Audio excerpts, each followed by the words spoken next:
संतरे के 5 सूखे बीज। जब मैं शर्लक होम्स के 1982 और 90 के बीच दर्ज किए केसेस के बारे में लिखे अपने नोट्स और अभिलेख पढ़ता हूं, तो मुझे ऐसे कई सारे अजीब और दिलचस्प तत्व मिलते हैं जिनमें से चुनना मुश्किल हो जाता है कि क्या रखूं और क्या हटा दूं। हालांकि कुछ किस्से अखबारों में पहले ही काफी प्रसिद्ध हो चुके हैं और बाकियों ने मेरे दोस्त के अनोखे गुणों को दर्शाने का मौका नहीं दिया। ये उसमें बड़े ही ऊंचे दर्जे के गुण हैं और जो मेरे लिखे इन पन्नों के दर्शाने का उद्देश्य है। कई केसेस ने उसके इन तर्क देने के गुणों को हिला दिया था और वो वर्णन बिना अंत के सिर्फ शुरुआत का उल्लेख करेंगे। वहीं दूसरे काफी हद तक सुलझे हुए हैं जो केवल अनुमान और शक के आधार पर समझाए जा सकते हैं, न कि सच्चे सटीक तर्क वाले सबूत के जिन्हें मेरा दोस्त बेहद पसंद करता है। मगर इन आखिरी केसेस में से एक ऐसा है जिसकी बारीकियां बेहद अद्भुत हैं और नतीजे ऐसे चौंका देने वाले कि मैं इनके बारे में बताने के लिए उत्सुक हूं, जबकि इनसे जुड़े कई ऐसे बिंदु हैं जो न भी साफ तौर पर समझाए जा सकते हैं और शायद कभी भी नहीं सुलझाए जाएंगे। सन 87 में थोड़े या बहुत ज्यादा दिलचस्प केसेस की कतार लगी थी जिनके नोट्स मैंने संभाल कर रखे हैं। इन 12 महीनों के शीर्षक के नीचे मुझे पैराडोल चेंबर का रोमांचक किस्सा, एमेच्योर मेंडिकेंट सोसाइटी का किस्सा जिसके फर्नीचर गोदाम के तहखाने में एक आलीशान क्लब था, ब्रिटिश बराक सोफी एंडरसन की मौत से जुड़े तथ्य, ग्राइस पैटरसन्स के उफ्फा आइलैंड वाले अनूठे रोमांचक किस्से और अंत में कैम्बरवेल के जहर वाले किस्से के बारे में लिखा मिला। आखिरी किस्से में याद होगा कि शर्लक होम्स ने मरे हुए आदमी की घड़ी को घुमाकर यह साबित किया था कि वो घड़ी 2 घंटा पहले घुमाई गई थी और इसीलिए वो पीड़ित उसी समय के दौरान सोया था। इस तर्क ने केस को सुलझाने में बहुत महत्वपूर्ण काम किया था। ये सारे शायद मैं आने वाले समय में कभी लिख पाऊं, मगर इनमें से किसी में भी ऐसा अनूठा तत्व नहीं है जैसा इस अजीब सिलसिले में है जिसके बारे में मैं लिखने जा रहा हूं। सितंबर महीने के अंतिम दिनों की बात है और सर्द हवाओं के चलते बुरा मौसम बड़े ही हिंसात्मक तरीके से छाया हुआ था। सारा दिन तेज हवाएं और बारिश खिड़कियों पर वार कर रही थीं, वो भी इस तरह कि लंदन शहर के दिल में रहने वालों को भी अपने दिमाग को रोजमर्रा की जिंदगी से ऊपर उठकर उन शक्तिशाली तत्वों के होने पर गौर करने पर मजबूर कर रहे थे जो मानवों पर सभ्यता की सलाखों के पीछे से चीखते हैं, ठीक उसी तरह जैसे कोई जंगली जानवर पिंजरे के अंदर से चिल्लाता है। जैसे जैसे शाम ढलने लगी, तूफान और बढ़ने लगा और हवाएं चिमनी में फंसे बच्चे की तरह रोने चिल्लाने लगी। शर्लक होम्स आग के एक तरफ बैठकर पुराने केसेस की क्रॉस इंडेक्सिंग कर रहा था, वहीं मैं दूसरी तरफ क्लार्क रसेल की समंदर वाली कहानी में गहरा डूबा हुआ था, जब तक बाहर से आ रही तूफान की आवाजें लिखे हुए शब्दों में गुंथी हुई लग रही थीं और बारिश की फुहार समंदर की लहरों को और बढ़ा देती। मेरी पत्नी अपनी मां के घर गई थी और उन कुछ दिनों के लिए मैं एक बार फिर बेकर स्ट्रीट के अपने पुराने घर का वासी बन गया था। बेशक, मैंने अपने साथी की ओर देखते हुए कहा। दरवाजे की घंटी बजी। आज रात कौन आ सकता है? शायद तुम्हारा कोई दोस्त? तुम्हारे अलावा कोई और नहीं है, उसने जवाब दिया। मैं अतिथि नहीं बुलाता। फिर शायद कोई क्लाइंट हो? अगर ऐसा हुआ तो मामला गंभीर होगा। उससे कम के लिए कोई भी व्यक्ति ऐसे दिन और ऐसे समय पर बाहर नहीं आएगा।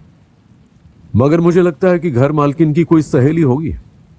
मगर शर्लक होम्स का अनुमान गलत था, क्योंकि गलियारे में कदमों की आवाज आई और फिर दरवाजा खटखटाया गया।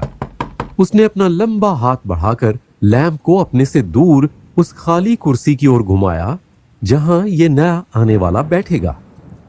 आ जाइए, उसने कहा। जो आदमी अंदर आया वो काफी जवान था, ज्यादा से ज्यादा 22 का था। काफी अच्छे कपड़े पहने हुए था और साथ ही उसके बर्ताव में एक शिष्टता और नजाकत थी। उसके हाथ में जो टपकता छाता था और लंबा चमकता रेनकोट था, उससे बाहर के भयानक मौसम की जानकारी मिल रही थी जिसके बीच से वो आया था। वो बेचैनी से लैंप की रोशनी से उसकी ओर देख रहा था और मैं उसके उतरे हुए चेहरे और भारी आंखों को देख पा रहा था जैसे किसी बेचैनी के तले दबी हूं। मुझे आपसे माफी मांगनी चाहिए, उसने अपना सुनहरा चश्मा आंखों पर चढ़ाते हुए कहा। उम्मीद है मैं दखल नहीं दे रहा। माफ करना, मैं अपने साथ तूफान और बारिश के कुछ अंश आपके इस आरामदायक कमरे में ले आया हूं। मुझे अपना कोट और छाता दीजिए, होम्स ने कहा। ये हुक पर टंगे रह सकते हैं और कुछ ही देर में सूख जाएंगे। तो आप पश्चिमी दक्षिणी दिशा से आए हैं? हाँ, हौशम से। आपके जूतों के छोर पर लगी मिट्टी और चौक का मिश्रण काफी अलग है। मैं सलाह लेने आया हूं, वो तो आसानी से मिल जाती है, और मदद भी, वो हमेशा आसानी से नहीं मिलती। मैंने आपके बारे में सुना है मिस्टर होम्स। मैंने मेजर प्रेंडरगस्ट से सुना है कि कैसे आपने टंकरविल क्लब स्कैंडल में उनकी जान बचाई थी। बेशक, उन पर पत्तों के खेल में धोखाधड़ी करने का गलत इल्जाम लगाया गया था। उन्होंने कहा कि आप कुछ भी सुलझा सकते हैं। उन्होंने कुछ ज्यादा ही कह दिया। कहा कि आप कभी हारे नहीं हैं। मैं 4 बार हार चुका हूं, 3 बार आदमियों से और 1 बार औरत से। मगर जीत की गिनती से उसकी क्या तुलना है? यह सच है कि मैं अक्सर सफल ही रहा हूं। तो मेरे मामले में भी सफल हो सकते हैं। कृपया अपनी कुर्सी आग के पास खींचें और मुझे केस के बारे में बताएं। साधारण नहीं है। मेरे पास आने वाला कोई भी केस साधारण नहीं होता। मैं आखिरी उम्मीद होता हूं। और फिर भी सर, मेरा सवाल है कि अपने सारे तजुर्बे में आपने इससे ज्यादा रहस्यमयी और बेतुका सिलसिला कभी नहीं सुना होगा जो मैंने अपने परिवार में होते देखा है। आपने तो मेरी दिलचस्पी बढ़ा दी है, होम्स ने कहा। कृपया मुझे शुरुआत से सारे जरूरी तथ्य बताएं और फिर मैं उन तथ्यों के आधार पर आपसे कुछ सवाल पूछूंगा जो मुझे सबसे जरूरी लगते हैं। उस नौजवान ने कुर्सी आगे की ओर खींची और पैर आगे की ओर बढ़ाकर बैठ गया। मेरा नाम, उसने कहा, जॉन ओपनशॉ है। मगर जहां तक मैं समझता हूं, इस बेकार के मामले से मेरा कुछ ज्यादा लेना देना नहीं है। ये वंश का मामला है, तो आपको तथ्यों के बारे में बताने से पहले मुझे किस्से की शुरुआत पर जाना होगा।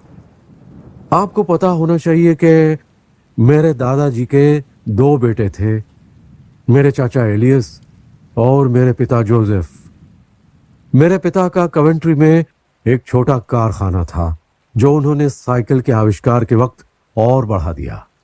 वो ओपनशॉ के कभी न टूटने वाले चक्के के निर्माता थे और उनका व्यवसाय इतना सफल हुआ कि वो उसे बेचकर एक अच्छी रकम लेकर आराम से रिटायर हुए। मेरे चाचा एलियस जवानी में अमेरिका चले गए और फ्लोरिडा में प्लांटेशन करने लगे। खबर मिली कि उनका काम काफी अच्छा चल रहा था। युद्ध के वक्त वो जैक्सन की सेना में लड़े और बाद में हुड की सेना में, जहां वो कर्नल भी बने।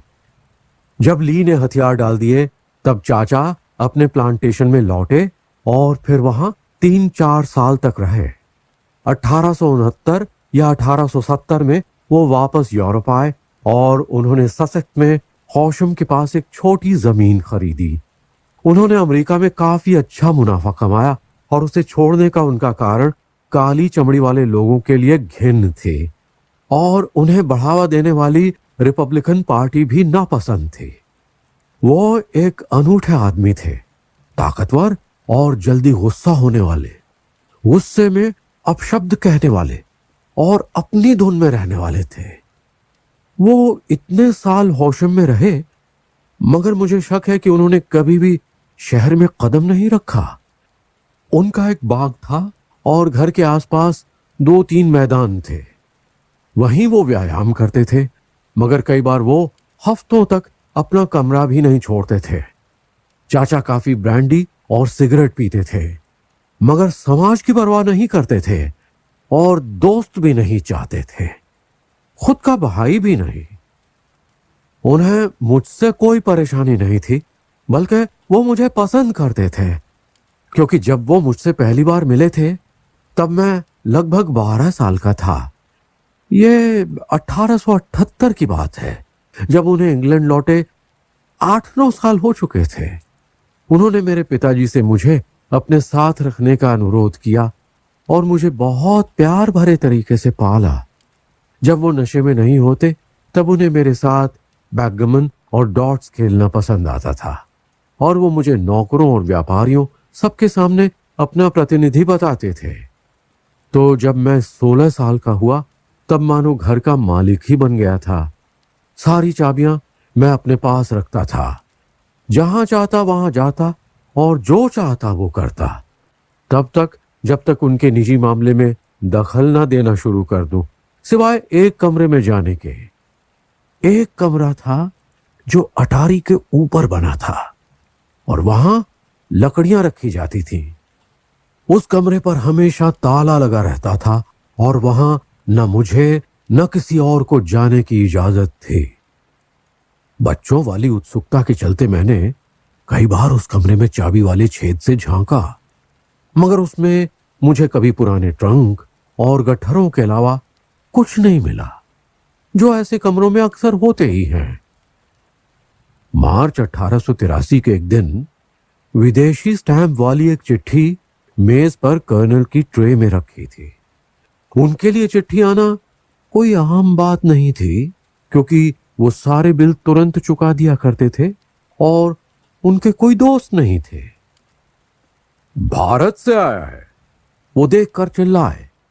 पौंडीचेरी का पोस्टमार्क है, आखिर ये क्या हो सकता है? उन्होंने उसे जल्दबाजी से खोला और उसमें से निकले संतरे के 5 सूखे हुए बीज जो उनकी थाली में जा गिरे। ये देखकर मैं हंस पड़ा, मगर उनके चेहरे का भाव देखकर वो हंसी मेरे लबों से गायब हो गई।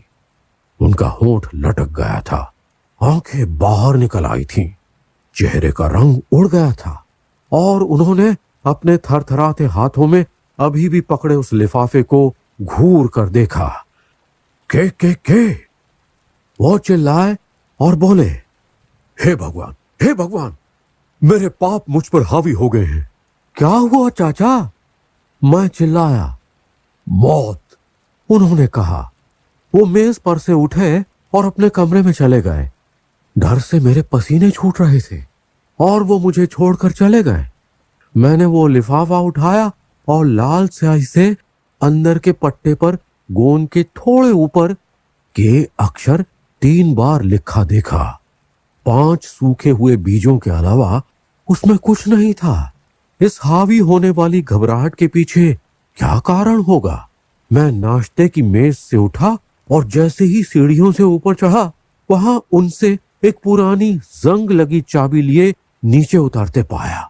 वो चाबी अटारी की ही होगी और उनके दूसरे हाथ में कैश बॉक्स जैसा पीतल का एक डब्बा था। उन्हें जो करना है करें, मगर मैं अभी भी उन्हें मौत दे सकता हूं, उन्होंने शपथ लेते हुए कहा। मैरी से कहो कि आज मुझे मेरे कमरे में आग की जरूरत होगी और मेरे होशम लॉयर मिस्टर फोम को बुलावा भेजो। मैंने वही किया जैसा उन्होंने कहा और जब वकील आया तो मुझे कमरे में आने को कहा गया। आग काफी चमकती हुई जल रही थी और नीचे काली रुईदार राख थी, जैसे जले हुए कागज की हो। वहीं वकील का डब्बा पास में खुला और खाली पड़ा था। जैसे ही मैंने डब्बे की ओर नजर फेरी, मैं देखकर चौंका कि उसके ढक्कन पर 3 के अक्षर छपे हुए थे, जैसे मैंने सुबह लिफाफे में देखे थे। जॉन, मैं चाहता हूं, चाचा ने कहा, तुम मेरी वसीयत के गवाह बनो। मैं अपना एस्टेट और उसके साथ के सारे फायदे और नुकसान मेरे भाई यानी तुम्हारे पिता के नाम कर रहा हूं, जो फिर बेशक तुम्हारे नाम हो जाएगा। अगर तुम इसका आनंद शांति से ले पाए तो बहुत अच्छा होगा, और अगर नहीं तो मेरे बच्चे इसे अपने सबसे बुरे दुश्मन के नाम कर देना। तुम्हें ऐसी 2 धारी तलवार देने के लिए मुझे माफ करना, मगर मैं नहीं जानता कि चीजें कैसा मोड़ लेंगी। कागज पर जहां फॉर्म कहे वहां हस्ताक्षर कर दो। मुझे जैसा बताया गया मैंने कागज पर हस्ताक्षर किए और फिर वो वकील उन्हें अपने साथ ले गया। जैसा आप समझ सकते हैं, यह अनूठा किस्सा मेरे ऊपर गहरी छाप छोड़ गया और मैंने इसके बारे में बहुत सोचा। इसे अपने दिमाग में हर तरह घुमा फिरा कर परखा, मगर कभी इसका मतलब नहीं समझ पाया। फिर भी मैं डर का वो अजीब एहसास अपने आप से नहीं हटा पा रहा था, जबकि वो एहसास बीते हफ्तों के साथ कमजोर होता गया और रोजमर्रा के जीवन से अलग कुछ भी नहीं हुआ। मगर मैं अपने चाचा में एक बदलाव देख रहा था। वो और ज्यादा पीने लग गए और समाज से और ज्यादा दूर रहने लग गए। वो ज्यादातर समय अपने कमरे को अंदर से बंद करके उसी में बिताते, मगर कभी कभी नशे से धुत बाहर निकलते और घर से बाहर धमक कर बाग में हाथ में रिवॉल्वर लिए चीरते फाड़ते। साथ ही चिल्लाते कि वो किसी आदमी से नहीं डरते और भेड़ों की तरह दुबक कर नहीं बैठेंगे, ना ही किसी आदमी और ना ही शैतान के कारण। मगर जैसे ही ये तमतमाता एहसास खत्म होता, वो तेजी से दरवाजे के अंदर भागते और अपने पीछे उस पर ताला लगाकर उस आदमी की तरह बंद कर देते जो अब अपनी आत्मा की जड़ में बसे डर से अब और नहीं लड़ सकता। ऐसे समय पर चाहे दिन ठंडा ही क्यों ना हो, मैंने उनका चेहरा पसीने से चमकते देखा, मानो अभी नदी से धोकर आए हों।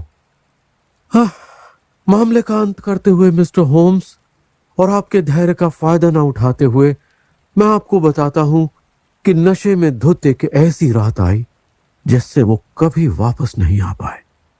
जब हम उन्हें ढूंढने निकले तो हमें सर नीचे की ओर किए हरी काई लगी एक तालाब में पड़े मिले। वो बाग के नीचे की ओर था। हिंसा का कोई संकेत नहीं था और पानी भी बस 2 फीट गहरा था। तो जूरी ने उनकी हरकतों को ध्यान में रखकर उसे आत्महत्या घोषित कर दिया। मगर मैं, जो मौत के ख्याल भर से ही घबराता था, ये मान नहीं पा रहा था कि चाचा ने इतना सब खुद को मौत को गले लगाने के लिए किया होगा। मगर मामला पीछे रह गया और मेरे पिताजी को एस्टेट मिल गई और साथ ही कुछ 14,000 पाउंड भी जो उनके बैंक में पड़े थे। 1 मिनट, होम्स ने दखल दी। आपका बयान सचमुच मेरे सारे सुने किस्सों में काफी अद्भुत है। मुझे वो तारीख बताइए जब आपके चाचा को वो चिट्ठी मिली थी, और उस दिन की तारीख जिस दिन कहा जाता है कि उन्होंने आत्महत्या की थी। वो चिट्ठी 10 मार्च 1883 को आई थी। उनकी मौत उसके 7 हफ्ते बाद हुई, 2 मई की रात को। धन्यवाद, आगे बताइए। जब मेरे पिताजी ने हॉशम एस्टेट संभाला, तब उन्होंने मेरे अनुरोध पर उस अटारी का निरीक्षण करवाया जिस पर हमेशा ताला लगा रहता है। हमें वहां वो पीतल का डब्बा भी मिला, मगर उसका सामान नष्ट कर दिया गया था। उसके कवर के अंदर कागज का एक पर्चा था जिस पर के लिखा था और उसके नीचे चिट्ठियां, गयापन, रसीद और एक पंजिका लिखा था। इससे हमारे ख्याल में यह पता चलता है कि कर्नल ओपनशॉ ने किस तरह के कागज नष्ट किए होंगे। इसके अलावा अटारी में ऐसा कुछ भी जरूरी सामान नहीं था सिवाय कुछ फैले हुए कागजों और किताबों के, जिनमें अमेरिका में चाचा के जीवन के बारे में लिखा था। कुछ युद्ध के वक्त के थे और ये दर्शाते कि उन्होंने अपनी ड्यूटी बखूबी निभाई थी और एक साहसी सिपाही के तौर पर जाने जाते थे। बाकी दक्षिण राज्यों के फिर से बनने की तारीख के थे और ज्यादातर राजनीतिक थे, क्योंकि उन्होंने उत्तर से भेजे गए बिकाऊ नेताओं का जमकर विरोध किया था। 1984 की शुरुआत में मेरे पिता हौशम में रहने आए और सन 85 की जनवरी तक सब कुछ जितना अच्छा हो सकता था चल रहा था। नए साल के चौथे दिन जब हम नाश्ते की मेज पर साथ बैठे थे, मैंने पिताजी की चीख सुनी। वो वहां एक हाथ में हाल ही में खोला खत लेकर और दूसरी खुली हथेली में संतरे के 5 सूखे बीज लिए बैठे थे।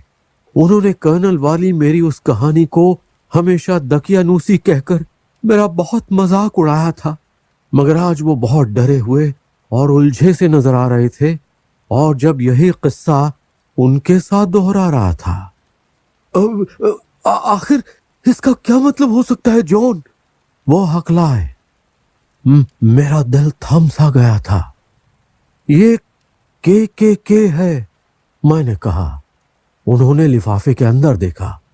सो तो है, वो चिल्लाए। ये वही अक्षर है, मगर मगर इनके ऊपर क्या लिखा है?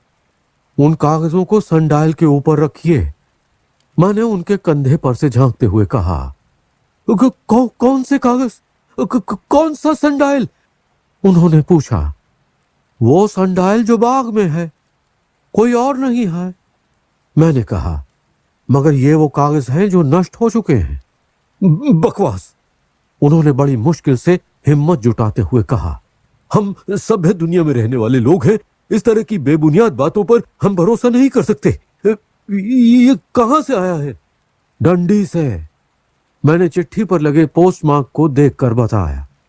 कोई बेहुदा मजाक है, उन्होंने कहा। मेरा कागजों और सनडायल से क्या लेना देना? मैं इस बकवास पर कोई ध्यान नहीं दूंगा। मुझे निश्चित ही पुलिस से बात करनी चाहिए, मैंने कहा। और मेरी परेशानियों का हंसी मजाक बना दूं? ऐसा कुछ नहीं करेंगे तो मुझे करने दीजिए। नहीं, तुम ऐसा कुछ नहीं करोगे। मैं इस बकवास का बतंगड़ नहीं बनने दूंगा। उनसे लड़ना बेकार था, क्योंकि वो बहुत ही जिद्दी आदमी थे। मैं दिल में शंकाएं लिए आगे बढ़ गया।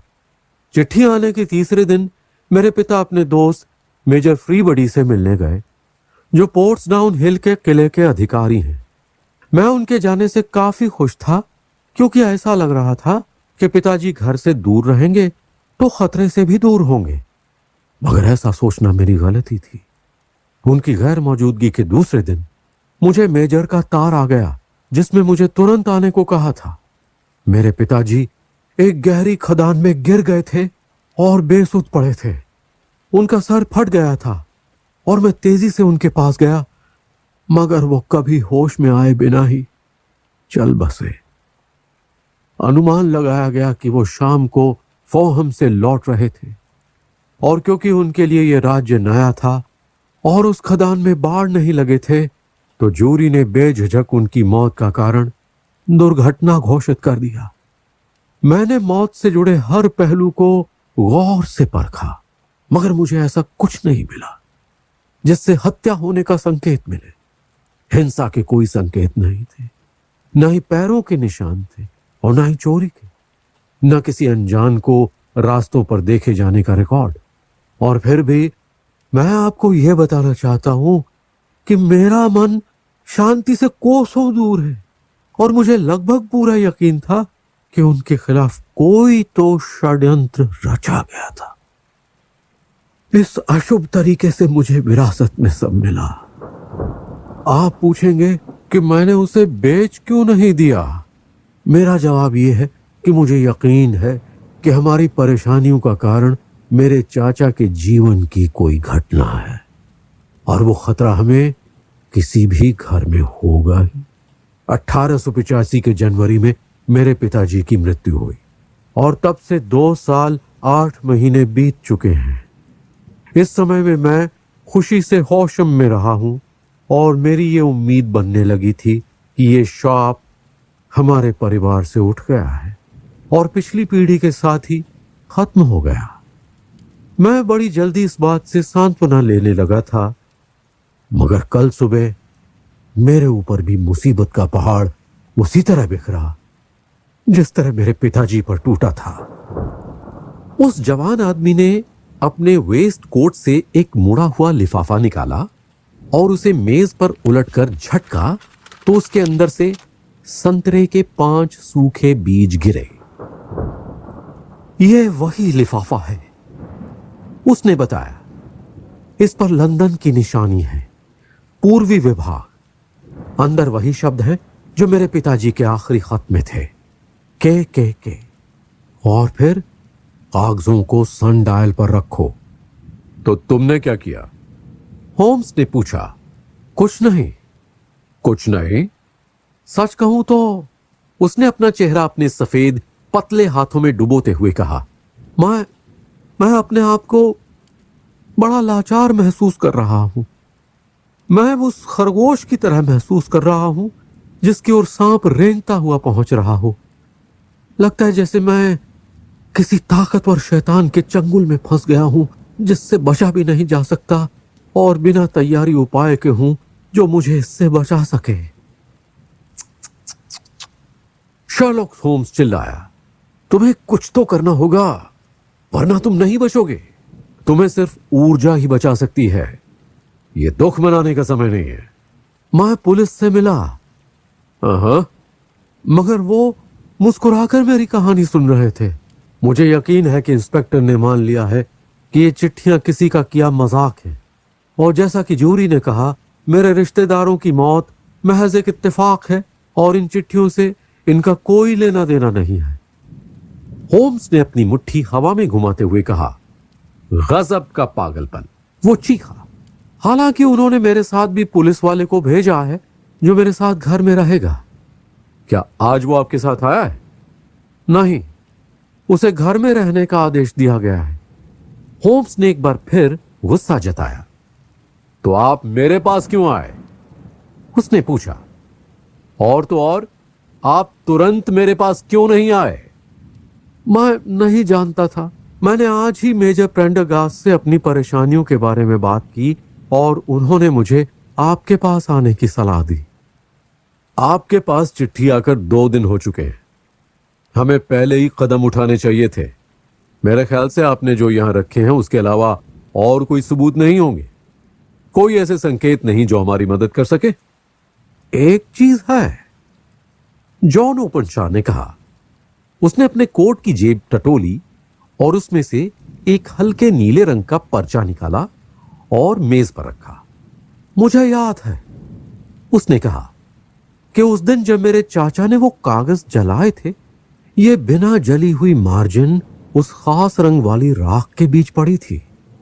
मुझे ये इकलौता कागज उस कमरे की फर्श पर पड़ा मिला और मुझे लगता है कि ये उन कागजों में से है जो शायद उड़कर बाहर गिर गए और इस तरह नष्ट होने से बच गए।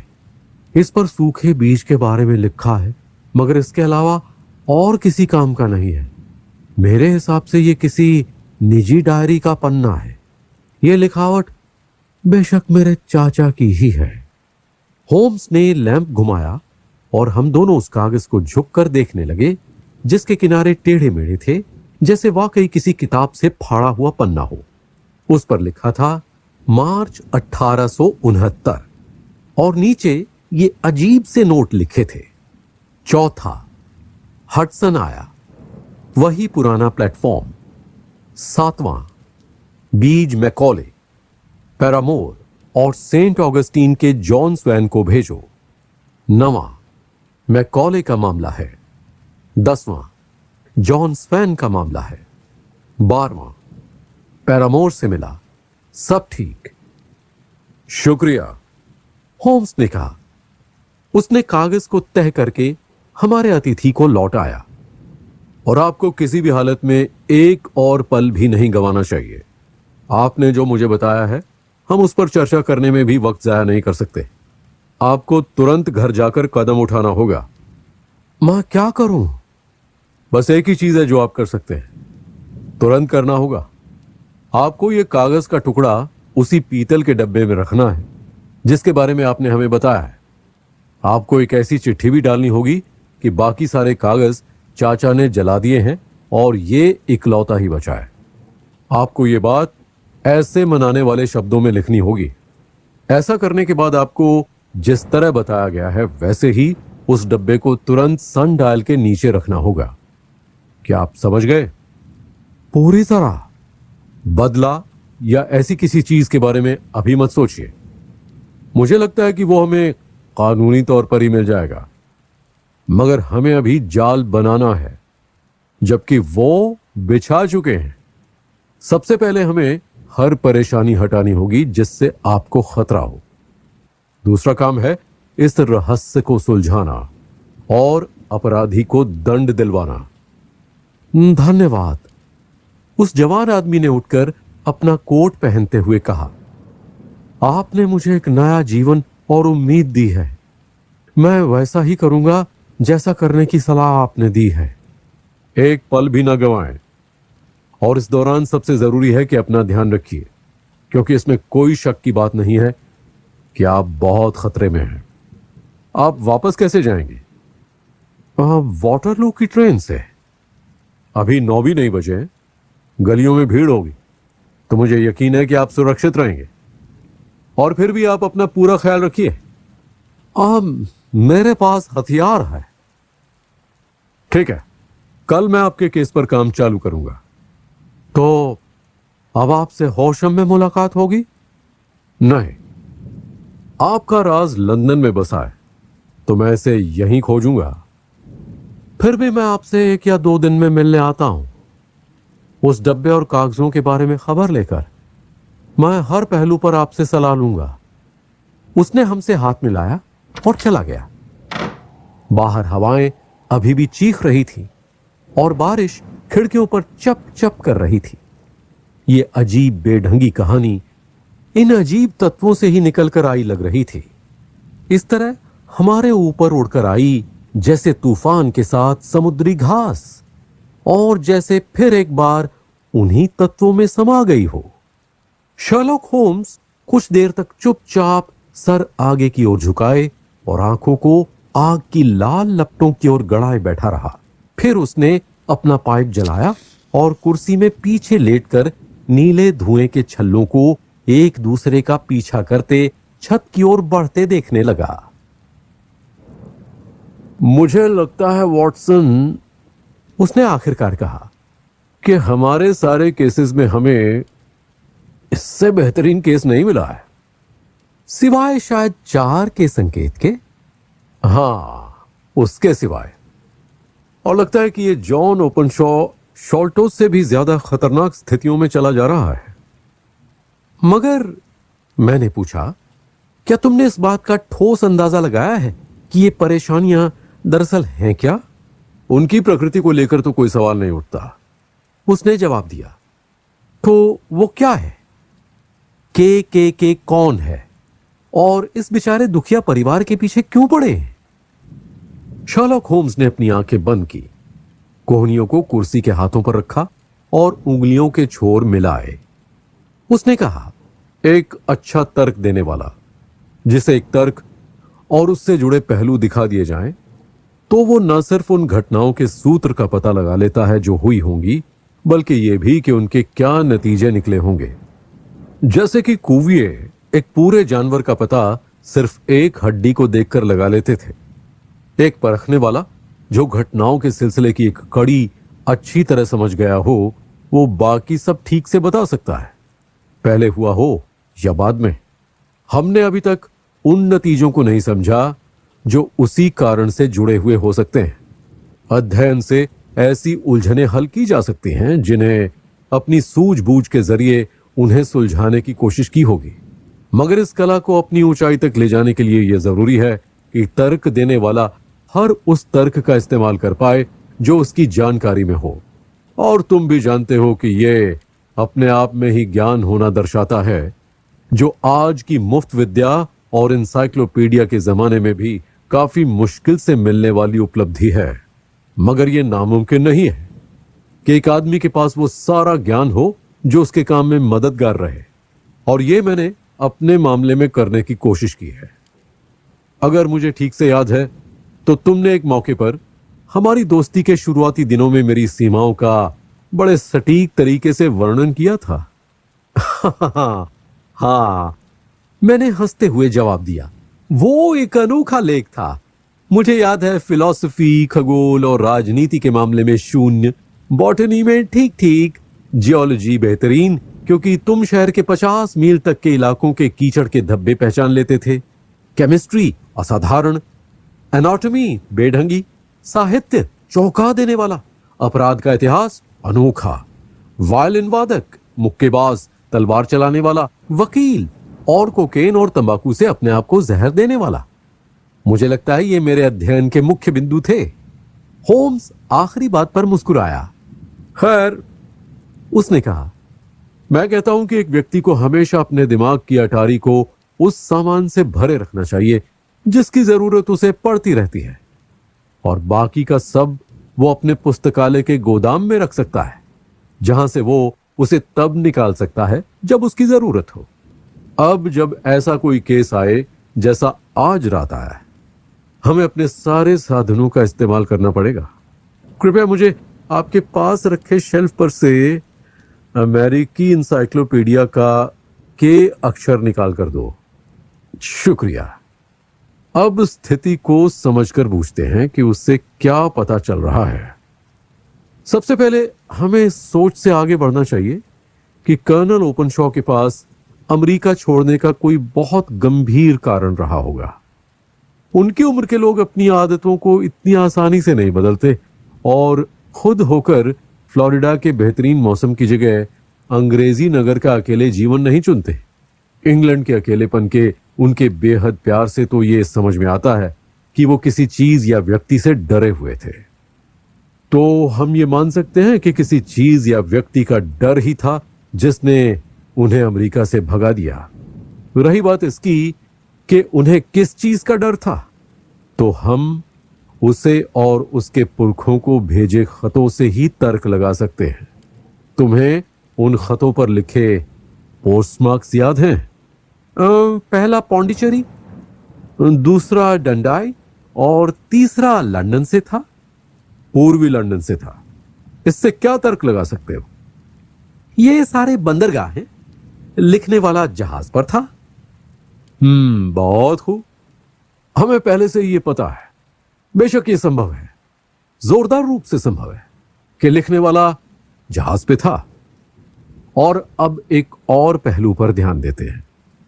पौंडीचेरी की बात करें तो धमकी देने और उसके पूरे होने में 7 हफ्तों का समय था, और डंडी में सिर्फ 3-4 दिन लगे। क्या इससे कुछ पता चल रहा है? और लंबी दूरी तय करनी होगी, मगर चिट्ठी को भी आने में लंबी दूरी तय करनी पड़ी। फिर तो इसका कोई मतलब नहीं है। यह भी माना जा सकता है कि जिस जहाज में यह आदमी या लोग चल रहे हैं वो एक सेलिंग शिप है। लगता है कि वो हमेशा मिशन शुरू करने से पहले चेतावनी भेजते हैं। तुमने देखा ना कि डंडी के मामले में चेतावनी के कितने जल्द बाद काम हो गया। अगर वो पौंडीचेरी से स्टीमर जहाज से आए तो वो उतनी ही तेजी से पहुंचे होंगे जितनी जल्दी चिट्ठी पहुंची होगी। मगर 7 हफ्ते बीत गए। मुझे लगता है कि वो 7 हफ्तों का अंतर चिट्ठी लाने वाली मेल बोट और उस जहाज का था जिससे लिखने वाला आया था। संभव है, उससे भी ज्यादा मुमकिन है। और अब तुम देख सकते हो कि इस केस को कितनी तेजी से सुलझाना होगा। और यही कारण है कि मैंने ओपनशॉ को सावधानी बरतने को कहा। हमला समय के अंत में ही होता है। जितना भेजने वाले को दूरी तय करने में लगेगा। यह वाला खत लंदन से आया है, तो देरी की गुंजाइश पर भरोसा नहीं किया जा सकता। हे भगवान, मैं चिल्लाया, इस अत्याचार का क्या मतलब है? ओपनशॉ के पास जो कागज हैं वो बेशक जहाज में आने वाले व्यक्ति या व्यक्तियों के लिए बेहद जरूरी हैं। मुझे लगता है यह बात भी साफ है कि यह कई लोगों का काम है। एक अकेला आदमी इस तरह 2 लोगों की हत्या नहीं कर सकता कि कोरोनर की जूरी को धोखा दे सके। इसमें कई सारे लोग मिले हुए होंगे और उन सभी के पास साधन और दृढ़ता होगी। वो उन कागजों को लेना ही चाहते हैं, चाहे वो किसी के भी पास क्यों ना हो। इस तरह के किसी एक आदमी के हस्ताक्षर नहीं, बल्कि एक संगठन का प्रतीक है। मगर किस संगठन का? क्या तुमने शर्लॉक होम्स ने आगे की ओर झुककर आवाज धीमी करते हुए कहा, क्या तुमने कभी कू क्लक्स क्लैन के बारे में नहीं सुना? नहीं सुना? होम्स ने अपने घुटनों पर रखी पुस्तक के पन्ने पलटे। ये रहा। उसने दिखाया, कू क्लक्स क्लैन। यह नाम उस आवाज से अजीब सा मेल खाता है जो बंदूक तानने पर आती है। यह बेहुदा संगठन किसी एक्स कॉन्फेडरेट सोल्जर ने अमेरिका के दक्षिणी राज्यों में सिविल वॉर के दौरान बनाया था। और बड़ी तेजी से इसकी शाखाएं देश के कई भागों में उभर आई, खासकर टेनेसी, लुइसियाना, द कैरोलाइनास, जॉर्जिया और फ्लोरिडा। इसकी शक्ति का राजनीतिक इस्तेमाल किया जाता था, खासतौर पर काली चमड़ी वाले वोट डालने वाले राज्यों के बीच आतंक फैलाने और उन लोगों को धमकाकर देश से भगाने में जो इसकी विचारधारा का विरोध करते हैं। इस जुल्म की शुरुआत अक्सर चुने हुए आदमी को किसी अनूठी मगर जाने माने तरीके की धमकी भेजने से होती थी। कुछ हिस्सों में बतूल के पत्तों की टहनी भेजकर और कहीं खरबूजे या संतरे के बीज भेजकर। यह पाने पर या तो आदमी खुले तौर पर अपने पुराने तरीके त्याग दे या उस देश से निकल जाए। अगर वो इस मामले में साहस दिखाए तो निश्चित ही मौत के घाट उतारा जाएगा, और आमतौर पर किसी अजीब या अनपेक्षित तरीके से। इस संगठन का काम इतना सटीक था, तरीके इतने व्यवस्थित कि शायद ऐसा कोई ही मामला होगा जिसमें कोई साहस दिखाने वाला बिना दंड के बच निकला हो या किसी भी अपराध से जुल्मी का पता लग गया हो। कुछ सालों तक अमेरिकी सरकार और दक्षिण राज्यों के ऊंचे दर्जे वालों की कोशिशों के बाद भी यह संगठन तेजी से बढ़ता रहा। कुछ समय बाद साल 1869 में यह आंदोलन अचानक गिरने लगा। हालांकि तब से कई बार इसके छुटपुट धमाके होते रहते हैं। तुम गौर करोगे, होम्स ने किताब रखते हुए कहा, कि इस संगठन का अचानक से टूटना ओपनशॉ के कागज लेकर अमेरिका छोड़ने की तारीख से मेल खाता है। ऐसा हो सकता है कि यही कारण और इसका असर रहा हो। इसमें ताज्जुब की कोई बात नहीं कि उस पर और उसके परिवार पर माफ ना करने वाले कुछ प्रेतों का साया पड़ा है। तुम समझ सकते हो कि ये डायरी और रजिस्टर दक्षिण के कई पहले सदस्यों पर इल्जाम लगा सकते हैं, और ऐसे कई लोग होंगे जो तब तक चैन की नींद नहीं सोएंगे जब तक इन्हें वापस न पा लें। तो फिर जो कागज हमने देखे हैं बिल्कुल वैसे ही हैं। अगर मुझे ठीक से याद है तो उनमें कुछ में ऐसा लिखा था कि वो बीज ए, बी और सी को भेज दिए गए हैं, यानी संगठन की चेतावनी उनको दे दी गई थी। फिर एक के बाद एक 2 एंट्रीज में लिखा है कि ए और बी का मामला हल हुआ। उसका मतलब यह कि वो मान गए या वो देश से चले गए हैं, और अंत में सी तक पहुंचे हैं, जिसका मतलब सी के साथ कुछ अशुभ हुआ है। मेरे ख्याल से डॉक्टर, अब इस अंधेरी जगह में थोड़ी रोशनी आने देनी चाहिए, और मुझे लगता है कि अब उस नौजवान ओपनशॉ को बचाने के लिए वही करना होगा जो मैंने उससे कहा है। इससे ज्यादा आज रात को कुछ कहा या किया नहीं जा सकता, तो मुझे मेरा वायलिन दे दो और हम आधे घंटे के लिए इस बेकार के मौसम को उससे भी बेकार लोगों के बेहुदा तरीकों को भूलने की कोशिश करते हैं।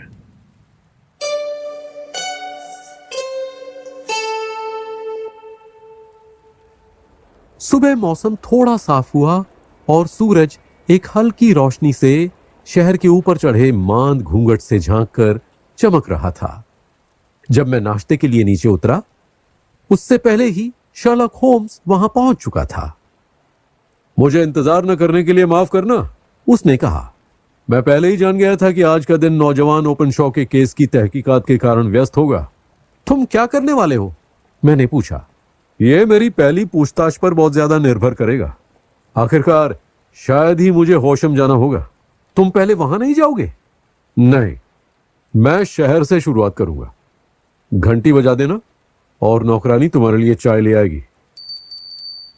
मैंने इंतजार करते हुए बंद अखबार उठाया और उस पर नजर फेरी। मेरी आंखें एक ऐसी सुर्खी पर आकर ठहरी जिसे पढ़कर मेरी रूह कांप गई। होम्स! मैं चिल्लाया। तुमने देर कर दी। हाँ? उसने प्याले को रखते हुए कहा। मुझे इसी का डर था। कैसे हुआ? वो काफी शांति से बात कर रहा था, मगर मैं देख पा रहा था कि उसे भी बेहद दुख पहुंचा था। मेरी आंखों ने ओपनशॉ के नाम को पकड़ लिया और सुर्खी ये है, वॉटरलू ब्रिज पर घटी बेहद दुखद घटना। ऐसा हुआ, देर रात 9 से 10 के बीच एच विभाग के पुलिस कांस्टेबल कुक, जो वॉटरलू ब्रिज के पास पहरे पर थे, उन्होंने मदद की चीख और पानी में कुछ गिरने की आवाज सुनी, मगर वो रात बहुत अंधेरी और तूफानी थी, इसलिए कई आने जाने वाले लोगों के होने के बाद भी उन्हें बचाने की कोई उम्मीद नहीं थी। मगर चेतावनी मिल गई थी और बाद में पानी में वाटर पुलिस की मदद से शव खोज कर निकाला गया। साबित हुआ कि उस जवान सज्जन का नाम उसकी जेब में मिले खत के अनुसार जॉन ओपनशॉ था और वो होशम का रहने वाला था। अनुमान लगाया जा सकता है कि वो वाटरलू स्टेशन से निकलने वाली आखिरी ट्रेन पकड़ने को तेजी से जा रहा था और इसी जल्दबाजी के चक्कर में उससे रास्ते पर कदम नहीं रखा गया और वो नदी वाली स्ट्रीट बोट्स के घाट के किनारे से जा गिरा। शरीर पर हिंसा के कोई निशान नहीं थे और बेशक वो बदकिस्मती से एक बुरी दुर्घटना का शिकार बना, जिसके चलते अधिकारियों को नदी किनारे बने घाट की स्थिति पर ध्यान केंद्रित करना चाहिए। हम कुछ मिनटों तक चुपचाप बैठे रहे। होम्स इस तरह दुखी और हिला हुआ नजर आ रहा था जैसे मैंने उसे पहले कभी नहीं देखा। इससे मेरी गरिमा को ठेस पहुंची है वॉटसन, आखिरकार उसने कहा। यह बड़ा ही तुच्छ एहसास है बेशक, मगर इससे मेरी गरिमा को ठेस पहुंची है। अब यह मेरे लिए निजी मामला बन गया है और अगर ईश्वर ने साथ दिया तो मैं इस दल को दबोचूंगा। वो मेरे पास मदद मांगने आया और मैंने उसे उसकी मौत तक पहुंचा दिया। वो अपनी कुर्सी से उछलकर कमरे में बेकाबू बेचैनी से चक्कर लगाने लगा। उसके धंसे हुए गाल लाल थे और वो बेचैनी से अपने लंबे पतले हाथ बांधता और छोड़ देता। वो चालाक शैतान होंगे, अंत में उसने कहा। उन्होंने उसे यहां कैसे फंसाया होगा? वो बंद स्टेशन के सीधे रास्ते में नहीं पड़ता। वो पुल ऐसे मौसम में रात को भी बेशक भीड़ से भरा होगा और उनका फायदा हुआ होगा। खैर वॉटसन, देखते हैं कि आखिर में कौन जीतता है। अब मैं बाहर जा रहा हूं। पुलिस के पास? नहीं, मैं खुद ही अपना पुलिस बनूंगा। मेरे जाल बिछाने के बाद वो उसमें फंसी मक्खियां पकड़ सकते हैं, मगर उससे पहले नहीं।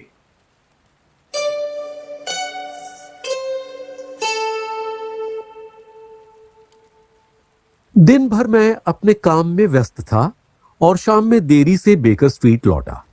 शर्लक होम्स अब तक वापस नहीं आया था।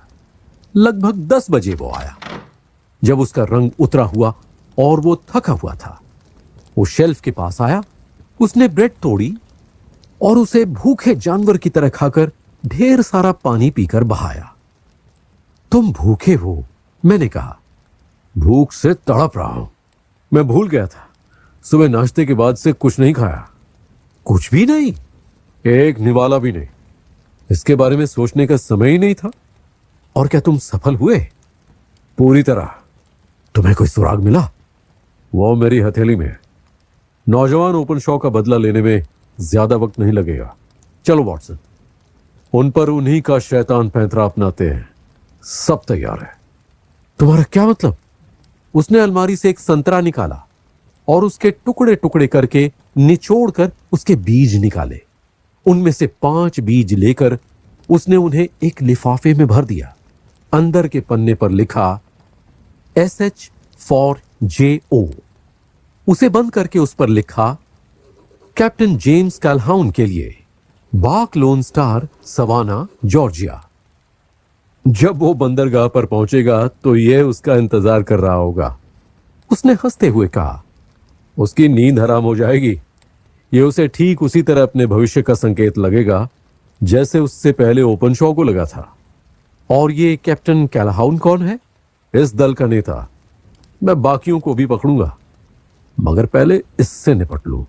तो तुमने इसका पता कैसे लगाया? उसने अपनी जेब से एक बड़ा सा कागज निकाला जो नामों और तारीखों से भरा था। मैंने सारा दिन, उसने कहा, लॉयड के रजिस्ट्रेशन और पुराने कागजों की फाइलों को टटोलने में बिताया और हर उस जहाज का आगे का रास्ता पता लगाया जो 83 के जनवरी से फरवरी के बीच पौंडीचेरी उतरा था। उन महीनों में भारी टनेज वाले 36 जहाज आए थे। इनमें से एक लोन स्टार ने तुरंत मेरा ध्यान आकर्षित किया, भले ही ये लंदन से काफी समय पहले निकल चुका था। ये नाम संगठन के एक राज्य से मिलता जुलता है, मेरे ख्याल से टेक्सास। मैं तब भी और अभी भी पूरे यकीन से नहीं जानता, मगर इतना जानता था कि यह अमरीकी जहाज है। फिर क्या? मैंने डंडी के रिकॉर्ड्स का पता लगाया और पाया कि लोन स्टार नाम का छोटा जहाज वहां सन 85 की जनवरी में था और मेरा शक यकीन में बदल गया। फिर मैंने जहाजों के बारे में पता लगाया जो अभी लंदन के बंदरगाहों में है। फिर लोन स्टार यहां पिछले हफ्ते पहुंचा था। मैं एल्बर्ट डॉक पर गया और वहां पता चला कि उसे आज सुबह सुबह लौटा दिया गया। फिर अपने घर सवाना की ओर मैंने ग्रेवसेंड को तार भेजा और पता चला कि वो जहाज कुछ ही समय पहले वहां से गुजरा था और क्योंकि हवाएं पूरब की ओर बह रही हैं तो बेशक वो जहाज अब गुडविन से गुजरकर आइल ऑफ वाइट से कुछ ही दूरी पर होगा। तो अब तुम क्या करोगे? ओह, वो मेरे हाथ में ही है। मुझे पता चला है कि उसके 2 साथी थे और वो अमेरिका में पैदा हुए लोग थे, बाकी फिनिश और जर्मन थे। मैं ये भी जानता हूं कि वो तीनों कल रात जहाज पर नहीं थे। मैंने ये जहाज पर सामान चढ़ाने वाले एक कर्मचारी से पता लगाया। जब तक उनका जहाज सवाना पहुंचेगा मेल बोट से ये चिट्ठी भी पहुंच जाएगी और तार से सवाना की पुलिस को भी खबर मिल जाएगी कि इन तीनों सज्जनों की हत्या के आरोप में यहां बड़े जोरों शोरों से खोजा जा रहा है। मगर मानवों की रची सबसे बेहतरीन योजनाओं में भी कोई ना कोई कमी निकल आती है और जॉन ओपनशाह के हत्यारों को कभी संतरे के वो बीज मिले ही नहीं जो उनको दिखाते कि उनके ही जैसा एक और चालाक और दृढ़ व्यक्ति है।